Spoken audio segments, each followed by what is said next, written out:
Al-alimul mutlak, orang yang mengetahui secara mutlak, yang punya ilmu secara mutlak. Al-ilmul la mahdud, merupakan ilmu yang tidak memiliki batasan. Wa huwa ilmu bima kana, itu merupakan ilmu tentang apa-apa yang telah terjadi. Wa bima huwa kain, dan apa yang sedang terjadi. Wa bima sayakun, dan dengan apa-apa yang akan terjadi. Jadi ilmu mutlak itu mencakupi 3 periode, 3 batasan. Ilmu tentang peristiwa yang sudah terjadi, yang sedang terjadi, dan yang akan terjadi. Kita kadang-kadang tahu yang sudah terjadi, tapi tahunya belum banyak. Contoh, kita tahu Rasulullah SAW diutus oleh Allah pada umur 40 tahun. Di mana Rasulullah diutus saat itu?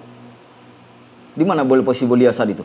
Kita katakan di Mekah. Kita persempit lagi di Gua Hira. Iya kan? Kita persempit. Tapi tahukah kita bagaimana peristiwa yang terjadi ketika malaikat datang ke Nabi? Tahu nggak terjadi bagaimana? Kalau nggak belajar ya nggak tahu. Ada sebagian orang yang tahu, ada sebagian orang setengah tahu, ada sebagian orang nggak tahu sama sekali. Kenapa? Karena kita tidak mengetahui yang telah terjadi kecuali kita belajar. Sedangkan Allah mengetahui semuanya. Bahkan setiap detik yang terjadi pertemuan Rasulullah dengan malaikat pertama sekali yang menyebabkan beliau ketakutan. Karena hal yang baru pertama sekali terjadi pada kehidupan beliau, Allah tahu semua. Allah tahu semua. Kita nggak tahu. Kita bercerita dalam membahas sejarah Nabi, bagaimana Nabi tegar di kota Mekah, walaupun dimusuhi segitu beratnya, beliau berdiri dengan kokoh di atas kaki beliau sendiri, tanpa ada rasa takut kepada siapapun di kota Mekah, meskipun beliau dimusuhi segitu besar. Setiap hari beliau melihat para sahabatnya disiksa. Setiap hari beliau melihat para sahabatnya dipukuli. Ya, sampai ada yang meninggal dunia setiap hari. Maka beliau, yang kita ceritakan itu hanya batasan yang direkod oleh para sahabat Rasulullah. Tapi bagaimana hakikat yang terjadi saat itu secara menyeluruh, kita nggak akan pernah tahu. Karena kita hanya mendengar, tidak pernah melihat. Pengetahuan kita dibanding dengan pengetahuan para sahabat Nabi tak akan sama. Tak akan sama. Para sahabat Nabi, mereka melihat, mereka mendengar. Kita cuma mendengar, tak melihat. Gak akan sama ilmunya, gak akan sama hakikatnya. Betul tidak? Nah, apalah lagi itu yang sudah terjadi. Walaupun kita punya baca sejarahnya, tetap tidak akan sama. Makanya sejarah ditulis itu kadang-kadang bermacam-macam. Di Indonesia ada sejarah tentang PKI, ceritanya macam-macam kan? Ada 3 orang cerita, ada 3 versi yang harus kita dengar. Tentang masalah bagaimana dulu partai politik di masa Orde Lama misalkan. Cara analisanya juga ada 10 ahli sejarah cerita, ada 10 cara menceritakannya, 10 cara kita memahaminya. Nggak akan pernah sama. Kenapa? Karena tidak menyeluruh.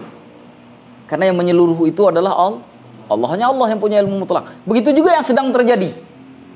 Ini kita tidak tahu siapa di antara kita, siapa yang sedang dalam perjalanan menuju ke sini. Kita mungkin tebak, teman-teman yang pernah belajar di sini, tiba-tiba datang orang lain. Entah karena nyasar, entah karena apa, bisa saja terjadi. Nggak pernah tahu kita. Yang sedang terjadi. Yang akan terjadi apa lagi? Udah ketemu Dajjal? Belum ya? Nah, nggak tahu berarti, udah cukup. Jangan, saya tahu saat apa yang akan terjadi. Ditanya, udah ketemu Dajjal? Nah, saya lah orangnya. Itu lebih kacau lagi, karena tidak ada orang yang tahu Dajjal. Nggak ada dari umat Nabi yang tahu Dajjal itu. Nabi saja tentang Ibnu Sa'id itu kan nggak sampai ini kan. Ibnu Sayyad atau Ibnu Sa'id disebutkan dalam hadis itu. Bahkan Nabi sendiri karena tidak diberikan ilmunya oleh Allah, tidak bisa memastikan Ibnu Sa'id dan Ibnu Sayyad itu Dajjal atau bukan. Sehingga para ulama kemudian berbeda pendapat. Imam Al-Qurtubi meyakini bahwa itu Dajjal yang nanti muncul di akhir zaman. Sedangkan Ibnu Katsir mengatakan itu bukan Dajjal. Jadi ulama berbeda pendapat karena Rasulullah sendiri ketika Abdullah bin Umar bin Khattab, Jabir bin Abdullah bersumpah bahwa Ibnu Sayyad itu adalah Dajjal di hadapan beliau, sumpahnya. Beliau memilih diam. Lalu para ulama menganalisa apakah diam Nabi itu bisa sebagai hukum pembenaran ataukah karena beliau tidak tahu. Yang mengambil hukum bahwa Ibnu Sayyad itu Dajjal menjadikan diamnya Nabi itu sebagai takrir yang dalam hadis bahwa itu adalah ilmu pembenaran.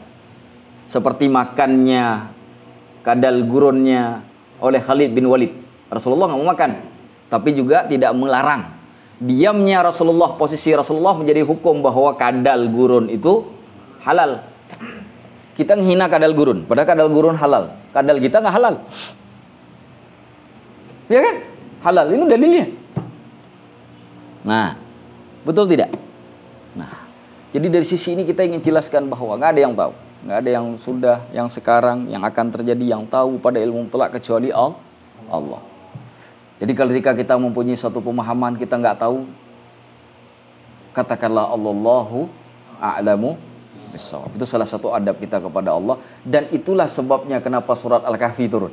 Karena Nabi Musa tidak mau mengatakan Allahu, tidak mengatakan, bukan tidak mau, tidak mengatakan wallahu a'lamu bissawab. Ditanya, wahai Musa, adakah orang yang paling alim masa ini daripada engkau? Kata Nabi Musa, tidak ada. Ya, secara hukum akidah jelas nggak ada. Karena Nabi itu orang paling alim. Jelas, Nabi Musa tidak salah. Tapi Allah ingin mengajarkan satu bab selain hukum. Berakhlak, hubungan dengan Allahnya.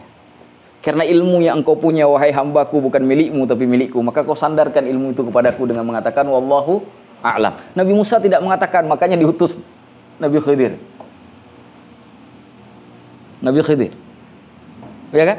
Tapi jangan kemudian kita cerita tentang kisah Nabi Musa dengan Nabi Khidir seakan-akan Nabi Musa itu lebih rendah daripada Nabi Khidir. Kan sekarang sering kali begitu ceritanya. Cerita Nabi Khidir, Nabi Musa selalu saja diperlakukan di bawah, lebih rendah daripada Nabi Khidir. Lalu kita tanya dari sisi ilmu akidah, Nabi Khidir itu rasul apa nabi? Nabi Musa rasul. Mana yang lebih tinggi rasul dengan nabi? Rasul. Lah kenapa cerita tentang Nabi Khidir, Nabi Musa lebih rendah Nabi Musa daripada Nabi Khidir? Lah kita tabrakan dong kisahnya dengan ilmu akidah. Jadi kacau dong. Gimana itu? Tidak, ini bukan masalah Nabi Musa dan Nabi Khidir. Masalahnya adalah penyandaran pengetahuan itu kepada Allah. Makanya ilmu yang didapatkan oleh Nabi Musa kepada Nabi Khidir nggak pernah dipraktek. Pernah dipraktek oleh Nabi Musa. Nabi Khidir, Nabi Musa pernah. Nabi Khidir kan bunuh anak kecil tuh. Nanti dia akan jadi orang jahat. Dibunuh. Balik Nabi Musa ke kaumnya Bani Israel, tiba-tiba bunuh anak. Ini bakal jauh, kan Nabi Musa masih tahu juga dong. Nabi kok pernah dilakukan Nabi Musa. Hatta Nabi Muhammad pun tidak melakukannya. Kenapa Nabi Muhammad juga melakukan? Karena syariat Nabi Musa sama dengan syariat Nabi Muhammad dalam bab itu. Maka tidak boleh kita membunuh anak karena meyakini, oh ini bakal jahat. Ini bakal jahat nanti. Ini kecil aja udah nakal nih, apalagi nanti besar gorok aja lehernya. Nggak bisa. Nggak boleh, haram hukumnya. Nah, terus sandarkan ilmunya ke Nabi Khidir bagaimana caranya? Makanya ada ilmu yang dipelajari. Itu bukan masalah pembunuhan anak kecilnya, tapi penyandaran pengetahuannya kepada Allah. Di situ maknanya, bukan masalah pembunuhan anak kecilnya.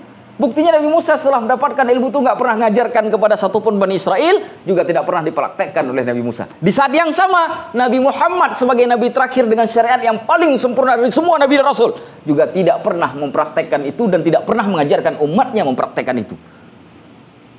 Dalilnya, Nabi Musa atau Nabi Khidir yang di atas? Nabi Musa. Ini pendapat bukan pendapat saya. Ini pendapat Al-Hafidh Ibnu Hajar Al-Asqalani dalam kitab Fathul Bari. Justru cerita ini membenarkan posisi bahwa Nabi Musa lebih tinggi daripada Nabi Khidir. Kata Ibnu Hajar, bukan kata Amna Yusra. Amna Yusra jangankan Ibnu Hajar, Al-Hafidh, ya kan? Hajarnya aja nggak dapat. Ya kan? Nah, Ibnu Hajar Al-Asqalani. Wallahu a'lamu bishawab. Kita lanjutkan. Wa hakadha jami'us sifat. Beginilah semua sifat-sifat fihal kamalu kulluh, padanya terdapat kesempurnaan keseluruhannya. Fa anta qadirun, engkau ini punya kemampuan biqudratin mahdudatin, dengan kemampuan yang terbatas, biqadri ma atakallahu azza wa jal, dengan ukuran apa-apa yang telah Allah berikan kepadamu, min hadhihi sifah, daripada sifat ini. Jadi kita ini punya kemampuan tidak? Punya. Buktinya mana? Ada yang bisa bikin pesawat, ya? Ada yang bisa bikin desainer, misalnya ada yang jadi desainer, ada yang jadi konstruksi, kerja di bagian konstruksi bangunan, berarti punya kemampuan. Tetapi kemampuan kita terbatas. Kemampuan kita selalu terbatas. Saya menganggap saya desainer hebat. Ternyata nanti ada yang desainnya lebih hebat lagi dari saya. Gak ada orang yang selamanya jadi juara satu. Muhammad Ali itu juara dunia, tapi pada saatnya dia juga kalah. Lalu diganti ada Mike Tyson. Mike Tyson pada akhirnya juga KO. Tidak ada yang abadi. Ini yang dimaksudkan oleh Allah. Karena kemampuan kita selalu terbatas. Juara dunia mungkin bisa mengalahkan semua orang di atas ring, tapi itu hanya terbatas dengan kekuatannya atau terbatas dengan masanya. Nah, sekarang jangankan disuruh sama petinju dunia. Mike Tyson yang sudah tua itu mungkin sama petinju nasional aja mungkin kalah, karena umurnya yang sudah tua. Terbatas, sangat terbatas. Amma qudratuhu, adapun kekuasaannya Allah, fala nihaiyata, tidaklah pernah selesai, wa bi ghairi haddin, dan juga tidak pernah terbatas. Tidak pernah selesai dan juga tidak pernah terbatas. Kekuasaan Allah itu tidak pernah. Makanya Allah tidak akan pernah sanggup, satupun siapapun yang sanggup mengalahkan Allah, karena tak punya terbatas. Ada orang ingin mengalahkan Allah, Ya'juj Ma'juj nanti itu sampai nembak panah ke atas itu dalam riwayat Muslim. Ingin membunuh penduduk langit, penduduk bumi udah kami kalahkan. Ini sekarang tundukkan penduduk bumi. Ditakdirkan oleh Allah panah yang ditembakkan ke atas itu begitu turun berlumuran darah. Itu apa? Supaya terbersih di pikiran mereka, mereka sudah membunuh penduduk langit sehingga tidak ada lagi yang berkuasa kecuali mereka. Apa yang terjadi? Allah kirim belatung. Belatung yang dulu di masa orang Arab itu muncul di lehernya onta. Dikirim ke Ya'juj Ma'juj, masuk ke lehernya. Tak bisa bernafas, ngagap-ngagap 2 kali meninggal. 1 dunia meninggal Ya'juj Ma'juj. Hanya dengan belatung kecil. Hina betul matinya. Iya kan? Kalau diterkam sama burung gede oke lah. Sama dinosaurus kan misalkan. Bangga dikit kita yang bunuh lebih gede. Ini belatung yang bunuh. Jelek betul. Allah ingin mengatakan, kalau dengan makhluk kecilku saja aku bisa membunuhmu, kau siapa? Kau ini siapa? Sehingga merasa sombong. Makanya ketika nanti hari kiamat, ketika sudah meninggal semua, sesuai dengan redaksi surah Ar-Rahman, apakah? Kullu man 'alaiha fanin wa yabqa wajhu rabbika dzul jalali wal ikram. Semua sudah binasa, mana dulu yang hebat? Binasa. Wa yabqa wajhu rabbika dzul jalali wal ikram. Hanya tinggal zat Allah satu-satunya yang maha mulia. Tinggal Allah sendiri, meninggal semua. Wallahu a'lamu bishawab. Wa anta qudratuka muhaddadah bihududil asbab. Sedangkan engkau kekuasaanmu terbatas dengan batasan sebab. Nah, makanya kenapa di dalam kehidupan ini ada namanya apa namanya? Sebab akibat. Adanya api karena adanya asap. Apa lagi? Adanya sakit karena ada virus misalkan. Virus jadi sebab, sakit jadi akibat. Ada sebab akibat. Kenapa Allah bikin hukum sebab akibat? Kenapa? Apa hikmah Allah bikin hukum sebab akibat? Kenapa Allah kalau misalkan nggak ada orang meninggal, dimatikan aja semuanya tiba-tiba. Lagi jalan-jalan, wah meninggal. Nggak perlu ada kecelakaan, nggak perlu ada sakit, nggak perlu dibunuh orang, nggak perlu apapun. Meninggal aja. Nggak perlu ada bikin sebab apapun. Kenapa harus ada sebab dan akibat? Orang sakit aja, nggak perlu ada virus, nggak perlu ada bakteri, nggak perlu ada dokter, nggak ada sebabnya. Kenapa?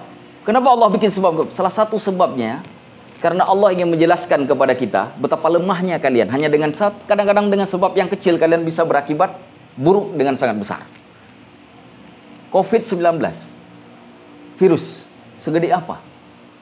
Segede dinosaurus kah? Oh, mata manusia tak ada yang bisa melihat kecuali pakai teleskop. COVID, berapa banyak orang sudah meninggal dunia seluruh dunia? Ribuan. La haula wala quwata. Kecil betul virusnya bisa membunuh ribuan orang. Ketika Allah bikin sebab akibat itu kita ingin mengalihkan pandangan. Makanya dalam ilmu akidah Allah itu bukan sebab, bukan akibat, tapi Allah musabbibul asbab. Ini saya tulis sedikit. Pembuat sebab. Hukum alam Allah makhluk.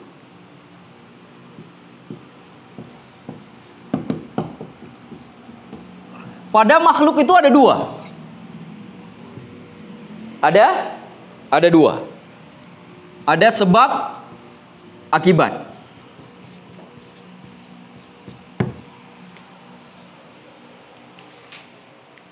Sudah. Sebab akibat. Ini yang pertama, ini yang kedua. Selalu begitu rumusannya. Nggak mungkin akibat dulu baru sebab. Walaupun dalam pengetahuan bisa saja yang diketahui ini dulu. Ini datang pengetahuannya belakangan. Tapi dalam proses kejadian pasti ini yang pertama, ini yang kedua. Ini yang berlaku di dunia makhluk. Begini. Berlaku dalam dunia makhluk. Tapi kalau lari kepada zat Allah, ini tidak berlaku. Kenapa tidak berlaku? Karena Allah disebut dengan musabbibul asbab. Apa itu musabbibul asbab? Yang menciptakan sebab ini terjadi. Yang membuat sifat ini berada di dunia ini. Kalau tidak ada Allah, sebab ini tidak ada. Dan kalau sebab tidak ada akibat. Maka di atas musabbibul asbab tidak ada lagi yang di atasnya. Ini mesti yang di atas. Tidak boleh lagi ditanya.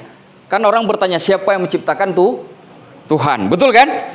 Kita akibat apa sebab? Akibat. Betul. Kita ini akibat. Apa sebabnya? Adanya penciptaan. Siapa yang menciptakan?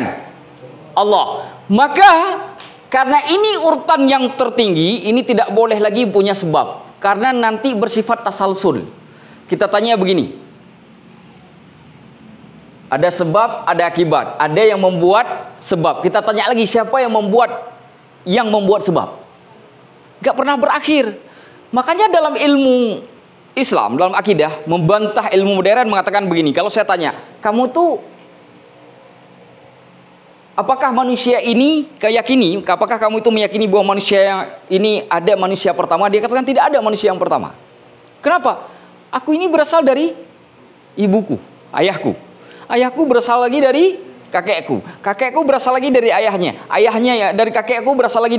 Itu disebut dengan tasalsul. Gak habis-habis, berepisode. Episode seperti itu tidak akan menemukan jawaban tentang hakikat awal penciptaan. Karena nggak pernah berakhir. Kapan berakhirnya itu?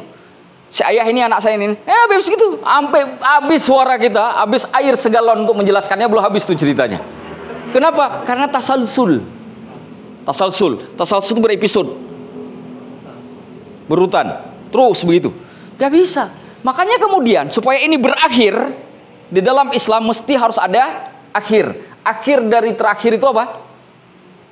Akhir sekali adalah Adam alaihissalam. Ini kan terakhir sekali dari makhluk. Tok. Adam nggak punya lagi ayah. Stop. Nggak punya ayah, nggak punya ibu. Nggak punya ayah, nggak punya ibu, nggak punya lagi orang tua. Stop di sini. Pertanyaannya, kalau ini jadi sebab dari semua akibat manusia di dunia, maka siapa yang menciptakan Adam? Siapa yang membuat sebab ini? Kita jawab, yang membuat sebab itu adalah yang membuat Adam menjadi ada. Siapa? Musabbibul asbab, Allah. Maka dalam bab itu nggak boleh lagi ditanya karena musabbibul asbab di atas sebab akibat. Kalau ditanya lagi siapa musabbibul asbab, maka di sini nanti ada rumusan sebab akibat lagi. Di sini batil itu hukumnya. Bagaimana mungkin ada sebab akibat, ada yang menciptakan sebab akibat, kemudian ada lagi sebab akibat dari yang menciptakan sebab akibat? Kan lucu. Logika jadi aneh. Maka pada kat seperti ini kita tidak tanya lagi siapakah yang menciptakan Allah. Titik. Paham? Paham cara logika akidahnya dapat ketemu nggak? Biar ketemu. Ini udah masuk teori ilmu kalam sih sebenarnya. Udah ada tasalsul. Ada satu lagi sebenarnya ad-daur namanya. Ad-daur itu berputar begini. Bulat. Kalau ini yang tadi berepisode itu disebut dengan musalsal. Makanya sinetron itu disebut dengan musalsal pakai bahasa Arab. Karena artinya berepisode. Nah, musalsal. Mau ngapain? Mau nonton musalsal. Nah, itu sinetron maksudnya. Nah, tapi kalau di sini ada yang nonton sinetron pasti mak-mak biasanya. Nonton sinetron? Mak-mak lah. Nah, ada anak muda nonton sinetron. Ya, udah. Ini kalau bulat begini itu disebut dengan daurun. Daurun itu putaran. Katakanlah titiknya di sini. Apa contohnya? Di sini zat bakteri. Zat bakteri. Bakteri. Nanti di sini bakteri dimakan oleh pohon. Iya, dimakan oleh pohon. Kan gitu tuh. Nanti pohonnya, daunnya dimakan oleh kambing misalkan. Kambing nanti mati dimakan lagi oleh burung. Seperti rantai makanan. Maka seperti rantai makanan. Sehingga ketika ini sudah sampai ke sini, balik lagi nanti ke baterinya. Balik lagi, berputar begini terus. Ini hukum yang dipakai di dalam hukum teori evolusi. Nah, berputar begini terus. Kita katakan, ini juga nggak boleh digunakan. Kenapa? Menafikan Tuhan. Menafikan yang membuat sebab untuk sebab akibat. Karena dor ini hanya bicara ini. Sebab akibat, sebab akibat, sebab akibat, sebab akibat. Tidak pernah bicara siapa yang menyebabkan sebab akibat ada. Maka ini menjadi batil. Musalsal nggak boleh, dor nggak boleh. Dua-dua ini terkadang dipakai dalam sains oleh orang-orang ateis untuk membuktikan kehidupan bahwa Tuhan itu tidak ada. Dan ini pula yang kita jadikan rujukan bahwa ini teori yang salah untuk membuktikan Tuhan itu ada. Bisa dipahami kira-kira? Nanti boleh baca buku-buku filsafat model begitu. Bukan tujuannya untuk apapun, untuk membantah orang-orang ateis. Yaqulullah, Allah subhanahu wa ta'ala berfirman, lillahi mulkus samawati wal ard. Bagi Allah lah kerajaan langit dan bumi. Yakhluqu ma yasha.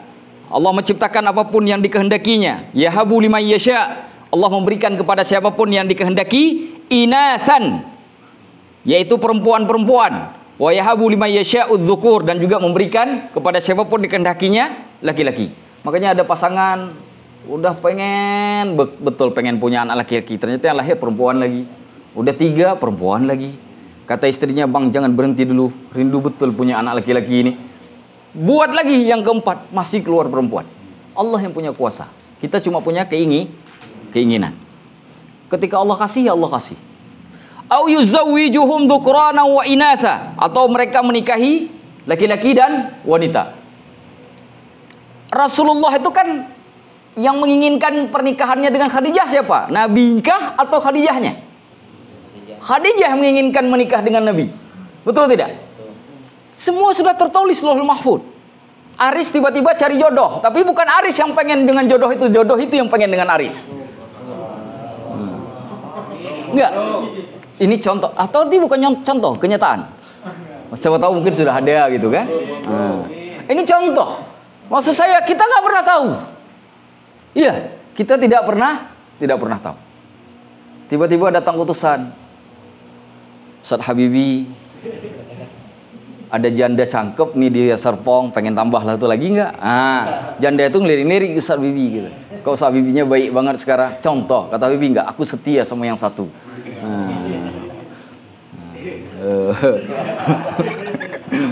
Senyumnya ini menakutkan. Wa yaj'alu may yasha'u aqima, dan Allah juga menjadikan siapapun dikehendakinya aqima, mandul. Ada di dunia ini orang yang nggak punya anak gara-gara mandul. Ada. Di kampung saya ada, Pak. Satu orang mandul, nggak bisa menikah. Oh, nggak bisa menikah, nggak bisa punya anak. Padahal rahim ada, berfungsi, tapi nggak bisa punya anak.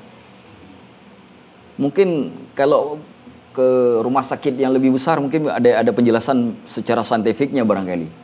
Tapi yang inti yang saya tahu, kalau Allah ingin buat mandul, Allah kasih sebab yang menyebabkan wanita itu tidak bisa melahirkan. Apapun sebab yang Allah berikan. Pengen betul. Kakak saya, ini kakak saya sendiri, itu baru punya anak setelah beberapa tahun.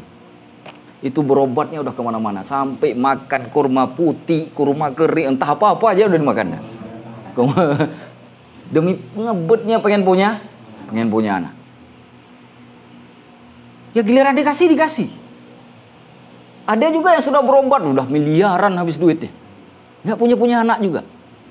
Ya belum Allah kasih. Ini ayatnya, surah Asy-Syura ayat 50. Wa yaj'alu may yasha'u aqima. Allah lah yang menjadikan siapapun yang Allah kehendaki menjadi mandul. Innahu alimun qadir, sesungguhnya Allah itu maha mengetahui juga lagi maha kuasa.